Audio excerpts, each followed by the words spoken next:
saved your life. दोस्तों, क्या कोई इंसान चाहेगा फिल्मों में दिखाया जाने वाला एनाकोंडा कभी उसके घर के आसपास भी दिखाई दे? शायद बहुत सारे लोग इस एडवेंचर की कल्पना कर सकते हैं, मगर जब हकीकत में इतना बड़ा सांप आपके सामने होगा तो सेल्फी लेना तो दूर, आप मोबाइल का लॉक खोलना भी भूल जाएंगे। दोस्तों, इस वीडियो को पूरा देखना, क्योंकि आगे दिखने वाला ये विशालकाय मॉन्स्टर इंसानों को पल भर में जिंदा खाने की क्षमता रखता है। शायद ये आपको पता हो कि पुराने समय में एनाकोंडा से भी कई गुना बड़ा सांप हुआ करता था। हम कह सकते हैं कि एनाकोंडा का बाप हुआ करता था और उसका नाम था टाइटैनोबोआ। दोस्तों, आज के समय में इस प्राणी का अस्तित्व खत्म हो चुका है, लेकिन कल्पना कीजिए अगर आज के समय में भी ये दानव जिंदा होता तो धरती पर हाहाकार मचा देता। क्रोनोसोरस नाम का एक दूसरा प्राणी जो समुद्र की दुनिया में राज किया करता था, उसका वजन सुनकर ही आपके होश उड़ जाएंगे। इसलिए देखते जाइए, आगे और कुछ बड़ा दिखाने वाले हैं। हम आपको बता दें, क्रोनोसोरस लगभग 10 टन वजनी हुआ करता था। ये दोनों ही जीव बहुत समय पहले धरती पर रहा करते थे। इन जानवरों के सामने अगर एक बार कोई जानवर आ गया तो फिर उसकी मौत निश्चित है। इसके बाद तो कुदरत का कोई करिश्मा ही उस छोटे प्राणी को बचा सकता है, वरना ये दोनों दैत्य उसका क्या हाल करते होंगे आप कल्पना भी नहीं कर सकते। तो दोस्तों, तैयार हो जाइए उस जमाने की यात्रा के लिए जिस जमाने में क्रोनोसोरस और टाइटैनोबोआ इस धरती पर अपना आतंक मचाया करते थे। और हाँ, अपने साथ एक गन भी रख लीजिए, क्या पता हमारा सामना इनसे हो जाए। अब ऐसे में अपनी जान बचाने के लिए कोई ना कोई बंदूक तो होनी चाहिए ना। वैसे हम आपको बता दें, अपने साथ कोई छोटा मोटा देसी कट्टा मत रख लेना, क्योंकि क्रोनोसोरस और टाइटैनोबोआ का आकार बहुत बड़ा है कि एक छोटी गोली से इन्हें कुछ भी असर नहीं होने वाला।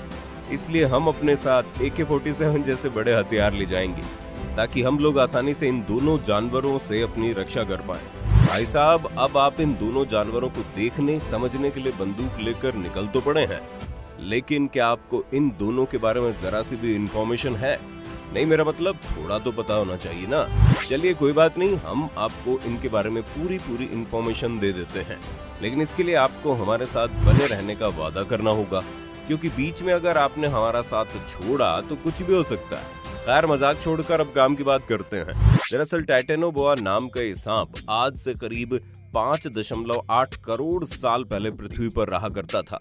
हमारे वैज्ञानिकों ने बताया है कि उस वक्त उसकी लंबाई तकरीबन 13 मीटर रहा करती होगी और अपने समय में ये सांप सबसे बड़े शिकारियों में से एक रहा होगा। इतना ही नहीं, वैज्ञानिकों का दावा है इसने लगभग 1 करोड़ साल तक दुनिया पर अपना राज किया, मतलब जंगली दुनिया पर।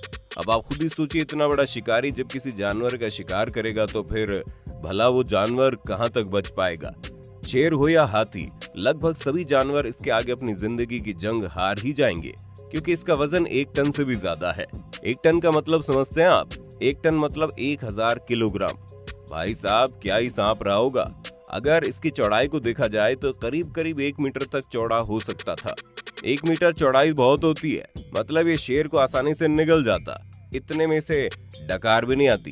खैर, 5 करोड़ साल पहले शेर नहीं हुआ करते थे, लेकिन अगर शेर होते तो उन्हें खुद को जंगल का राजा कहने में शर्म आती, क्योंकि टाइटैनोबोआ को देखकर शेर भी अपनी राजा की गद्दी स्वयं ही छोड़ भागता। जिस तरह कोई प्रेमी अपनी प्रेमिका को बाहों में जकड़ लेता है, ठीक उसी तरह से ये सांप भी किया करता था।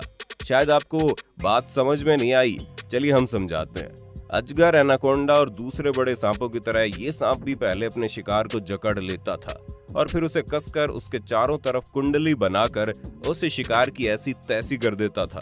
मतलब इसकी जकड़न इतनी गंदी होती थी कि खुद को पहलवान समझने वाला जानवर भी महज कुछ ही मिनटों में दम तोड़ देता था, क्योंकि इसकी पकड़ इतनी मजबूत होती थी कि जानवरों की हड्डियां टूटकर चकनाचूर हो जाती थी और फिर ये सांप उन्हें निगल जाता था। ये सांप अगर क्रोकोडाइल जैसे जानवर को भी अगर जकड़ लेता तो बेचारा मगरमच्छ भी इसके तीव्र कंप्रेशन को सहन नहीं कर पाता और इससे यही कहता कि भाई अगर मारना है तो जल्दी से मार दे, इतना तड़पा क्यों रहा है। दोस्तों, अब हम उस दूसरे जानवर से मिलते हैं जो इस दुनिया में नहीं है और उसका नाम क्रोनोसोरस है। इस जानवर को देखकर आप समझ ही गए होंगे कि ये दिखने में मगरमच्छ के जैसा लग रहा है और इसका पसंदीदा अड्डा पानी हुआ करता था, वो भी गहरे समुद्र के नीचे ठंडा पानी। ये जानवर भी करीब 10 मीटर लंबा और 12 टन वजनी हुआ करता था, मतलब टाइटैनोबोआ से कई गुना ज्यादा वजनी। जिस तरह आज के समय में पानी के अंदर मगरमच्छ से पंगा लेना बेवकूफी है, ठीक उसी तरह उस जमाने में क्रोनोसोरस पानी के अंदर राज किया करते थे। एक बार अगर इसने किसी समुद्री प्राणी को देख लिया तो फिर उसको भगवान ही बचा सकता है। अभी वीडियो को स्किप मत करना क्योंकि अभी तो एडवेंचर बाकी है। क्रोनोसोरस का बड़ा सा जबड़ा न केवल मजबूत बल्कि इनके जबड़े में मौजूद दांतों में बहुत ही खतरनाक जहर हुआ करता था। इसलिए अगर ये जानवर किलर वेल से भी टकरा गया तो वेल की मौत निश्चित है। हालांकि किलर वेल का आकार बड़ा होने की वजह से क्रोनोसोरस उसे टुकड़ों टुकड़ों में काट कर खाएगा, मगर खाएगा जरूर। ये देखने में भले ही मगरमच्छ के जैसा दिखाई देता है, मगर इसकी पूंछ छोटी हुआ करती थी। इसको देखकर ऐसा लगता है जैसे ये मगरमच्छ का बड़े वाला वर्जन हुआ करता था। अब आपके दिमाग में एक सवाल आ रहा होगा कि अगर क्रोनोसोरस और टाइटेनोबोआ का आमना सामना होता तो फिर क्या होता। खैर यहाँ पर भी वही होता जो मंजूर खुदा होता, लेकिन शायद कुदरत को ये भी मंजूर नहीं था। इसीलिए कभी भी इन दोनों जानवरों का आमना सामना नहीं हुआ, क्योंकि इन दोनों का अस्तित्व धरती के अलग अलग समय अंतराल में हुआ करता था। अगर इनका समय अंतराल भी एक होता तो भी यही संभावना थी कि शायद उनका मुकाबला कभी होता, क्योंकि जहां एक तरफ क्रोनोसोरस पानी के अंदर ठंडे इलाके में रहना पसंद करता है, वहीं दूसरी तरफ टाइटेनोबोआ को गर्म इलाके पसंद थे। और इसका एक कारण भी था। दरअसल टाइटेनोबोआ अपने शिकार को चबाकर नहीं बल्कि दूसरे सांपों की तरह निगलता था, और उसे पचाने के लिए इस सांप को बहुत ही ज्यादा गर्मी की जरूरत पड़ती होगी। इसलिए सांप उस जगह रहना पसंद करता होगा जहां भयंकर गर्मी होती होगी। लेकिन दोस्तों जरा सोचिए, अगर आज के समय में भी इनका ठिकाना इस धरती पर होता तो हम इंसानों का क्या होता। क्या हम लोग इस विशालकाय सांप के साथ एडजस्ट कर पाते? शायद कभी नहीं, क्योंकि मौत और जिंदगी कभी एक साथ नहीं रह सकती, और मौत का दूसरा नाम था टाइटेनोबोआ। लेकिन फिर भी अगर मान लिया जाए आज के समय में भी सांप ये जिंदा होता तो फिर लोगों को अपने घरों में बहुत ही मजबूत खिड़की दरवाजे लगाने पड़ते, क्योंकि नॉर्मल लकड़ी के दरवाजों को ये सांप आसानी से तोड़ देता और घर के अंदर आ धमकता। हालांकि ऐसा नहीं है, घर के अंदर घुसने के बाद ये सांप बाकी दूसरे छोटे मोटे सांपों की तरह घर के किसी कोने में छुप जाता। छुपने का तो कोई सवाल ही पैदा नहीं होता, क्योंकि इतना बड़ा जो है। और इसी बात को ध्यान में रखकर लोगों को अपने घरों के बाहर हाई सिक्योरिटी वाली जाली और तार लगाने पड़ते, जिसमें अच्छा खासा करंट हो, ताकि जब ये सांप अंदर घुसने की कोशिश करे तो करंट लगने से ऑन द स्पॉट ही तुरंत उसकी मौत हो जाए और किसी भी इंसान को कोई नुकसान ना पहुंचे। और अगर किसी तरह ये घर के अंदर घुस भी जाता है तो लोगों को अपने अपने घरों में सिक्योरिटी के लिए कोई ना कोई बंदूक जरूर रखनी पड़ती, ताकि गोली चलाकर इसे भगाया जा सके या फिर मारा जा सके। हालांकि बड़े बड़े शहरों में इसका आना इम्पॉसिबल था, क्योंकि जैसे ये सांप अपने शिकार के लिए बाहर निकलता कोई ना कोई इसे जरूर देख लेता। हाँ, कोई इंसान अगर इस जानवर की देखभाल करता और इसे अपने घर में छुपा कर रखता तो शायद ये दुनिया की नजरों से बचकर रह सकता था। लेकिन भला ऐसा कौन करेगा? मौत को अपने घर के अंदर कौन रखेगा? मगर वैज्ञानिकों का कहना है कि जिस तरह एनाकोंडा इंसानों को खाने के रूप में नहीं देखता, ठीक उसी तरह ये सांप भी शायद इंसानों का शिकार नहीं करेगा। अब आप सोच रहे होंगे कि फिल्मों में तो एनाकोंडा इंसानों को खा लेता है, मगर ये फिल्मों की बात है, हकीकत में ऐसा कुछ नहीं होता। मगर सोचने वाली बात यह है कि टाइटेनोबोआ खाएगा क्या?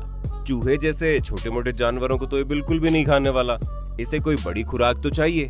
ऐसे में ये सांप जंगलों की तरफ रुख करेगा और वहाँ के जानवरों को खाना पसंद करेगा। हालांकि इस जानवर को मछलियां खाना बड़ा पसंद है और इसलिए मछलियों को अपना शिकार बनाएगा।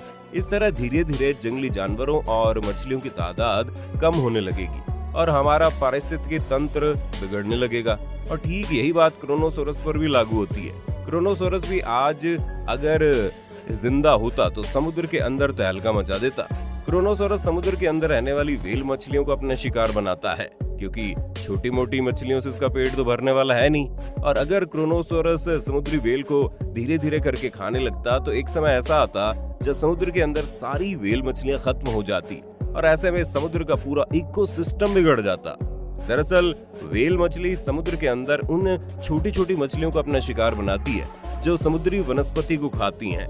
ऐसे में समुद्री पेड़ पौधे और वनस्पति का संरक्षण बना रहता है। अब जब व्हेल ही नहीं रहेगी तो फिर ये छोटी छोटी मछलियां सारी वनस्पति और समुद्री पेड़ पौधों को खा लेंगी और ऐसे में ऑक्सीजन की भारी मात्रा में कमी आ जाएगी। और आपको पता होना चाहिए धरती पर मिलने वाले ऑक्सीजन का अधिकांश हिस्सा समुद्र से निकलता है। दोस्तों, इस प्रकार हम कह सकते हैं कि इन दोनों जानवरों का इस समय धरती पर रहना बेहद ही खतरनाक था। इसलिए शायद कुदरत ने इनका अस्तित्व खत्म कर दिया। कुदरत के इस इंटेलिजेंस के बारे में आप क्या कहेंगे? हमें कमेंट बॉक्स में जरूर बताइए। मिलते हैं अगले वीडियो में।